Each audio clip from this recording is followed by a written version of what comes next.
So today what I'm going to do is I'm going to experiment with a different type of printmaking I haven't done before. What I have here is a board that I have hot glued a bunch of crayons down onto to make a mountain landscape.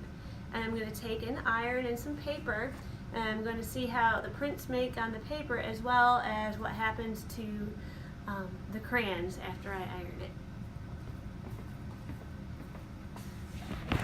So I started to iron the crayons, but I found out that just putting the sheet of paper over the top was not going to work. So I'm going to take a bunch of newspapers over the top, and I'm going to try to just get the crayons flat first.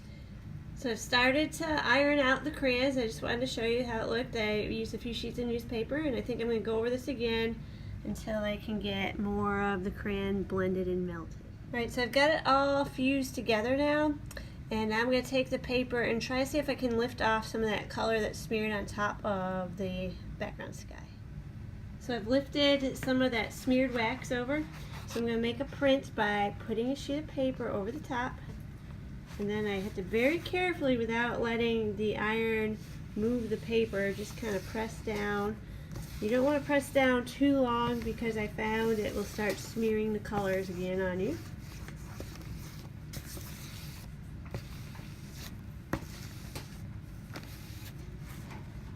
Let's lift up and see what we got.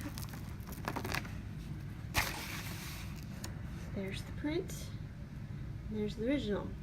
So you can keep experimenting until you get that good print that you're looking for. So I've pulled quite a few prints, and this is what my image looks like now.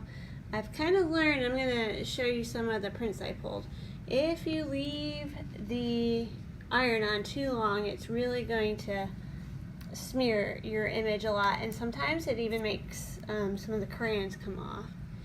But you just have to play around with how much heat you give it. I'm kind of happy with some of these. Some of them, you know, the images are really smeared, but we've got some good, you know, abstract art coming off, and I'll play around with it some more. Thanks for watching.